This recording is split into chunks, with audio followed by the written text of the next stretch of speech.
रानी रूपमती, जिन्होंने अपने शौहर को शिकस्त देने वाले शख्स से शादी की बजाय जहर पीने को फाक़ियत दी।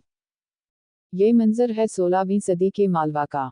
आज के दिल्ली से तकरीबन 700 किलोमीटर जुनूब में ये तारीखी इलाका मध्य प्रदेश, गुजरात, राजस्थान और महाराष्ट्र के संगम पर वाक़ है। लिखारी मालती रामचंद्रन के मुताबिक यहाँ नर्मदा नदी रक्स में है और वादी गा रही है। नदी के साथ साथ चलते शिकारी बाज बहादुर को एक आवाज सुनाई देती है। चनबीली की खुशबू लिए हुआ गीत की मधुरता को सुरीले टुकड़ों में पहुंचा रही है। वो आवाज का पीछा करते हैं, यहाँ तक कि एक बड़े दरख्त तले गाने में महू एक लड़की को देखते हैं और फिर देखते ही रह जाते हैं। गलोकारा मरकजी राग पर आती हैं तो बाज बहादुर उनके साथ गाने में शामिल हो जाते हैं। बाज बहादुर मियां बायजीद का शाही लक़ब था। वो यूं तो वस्ती हिंदुस्तान की सल्तनत मालवा के हुक्मरान थे, मगर मौसीकी में भी कमाल रखते थे। मुअर्रिख अबुल फज़्ल ने इन्हें लासानी गुलूकार लिखा है। बाज बहादुर ने यह सूरत और आवाज़ का हुस्न यकजा देखा तो दीवाने हो गए।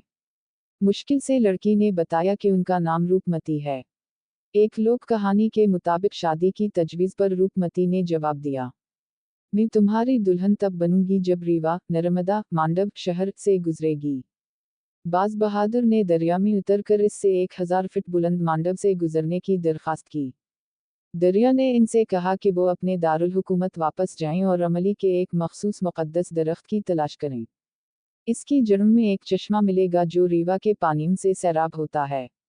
बाज बहादुर ने दरख्त को तलाश किया, इसकी जड़ें खोदकर चश्मा दरियाफ्त किया और एक झील को उसके पानी से भर दिया और यूं रूपमती की शर्त पूरी कर दी। झील का नाम रीवा कन्नड़ रखा गया। रामचंद्रन लिखती हैं कि बाज बहादुर ने रूपमती से अपने साथ महल जाने को कहा तो वो तभी राजी हुई जब सुल्तान से वादा ले लिया कि वो हर रोज नर्मदा नदी को देखेंगी। वादे के मुताबिक बाज बहादुर ने महल में 2 गनबदों वाला एक पवेलियन बनवाया जहां से रूपमती हर रोज अपनी प्यारी नदी देखती।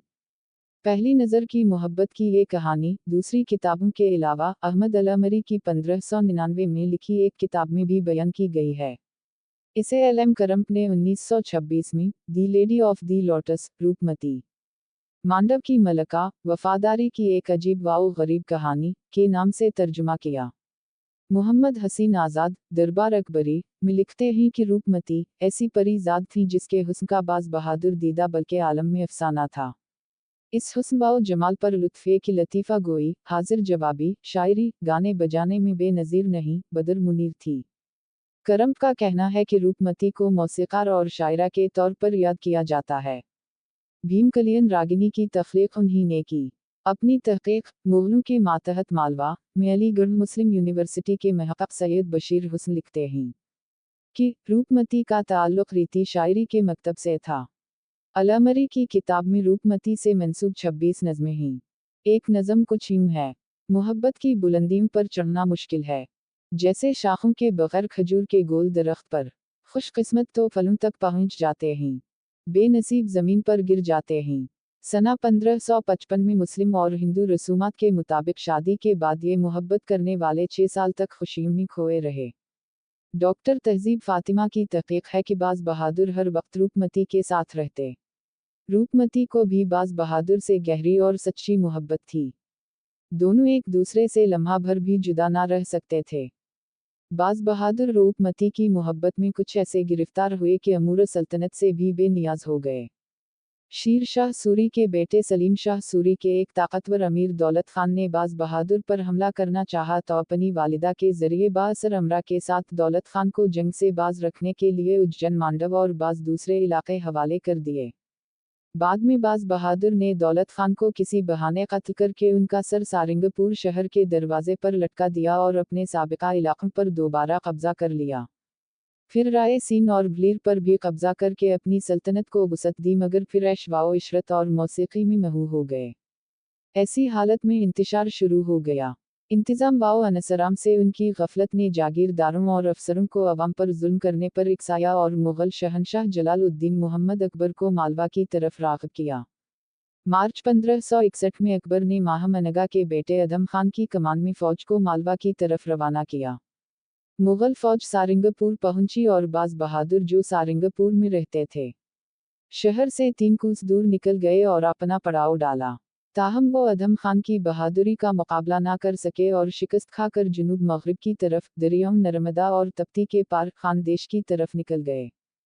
खानदेश अब इंडिया की रियासत महाराष्ट्र में है। मोहम्मद हसीन आज़ाद लिखते हैं कि बाज बहादुर के घर में पुरानी सल्तनत थी और दौलत बेक़ियास। दफीने, खजीने, तोशा खाने, जवाहिर खाने, तमाम अजाइब वाओ नफाइस से माला माल हो रहे थे।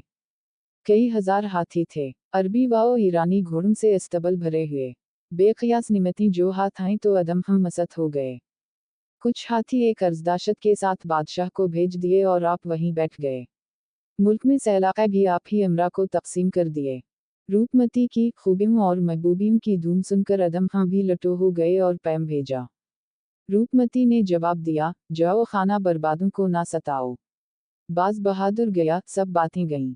अब इस काम से जी बेजार हो गया। अदम खान ने फिर किसी को भेजा। दिल ने गवारा ना किया मगर समझ गई कि इस तरह छुटकारा ना होगा। 2-3 दिन बीच में डालकर वसील का वादा किया। जब वो रात आई तो सोयरे सोयरे हंसी खुशी बिन सुनूर फूल पहन अतर लगा छप्पर खिटमी गईं और पाँव फैलाकर लेट रहीं। अदम खान इधर घड़ियां गिन रहे थे। वादे का वक्त ना पहुंचा था कि जा पहुंचे। खुशी खुशी छप्पर खिटमी दाखिल हुए कि इन्हीं जगाएं। जागे कौन? वो तो जहर खाकर सोई थीं। रूपमती को सारंगपुर में सुपरिद खाक किया गया।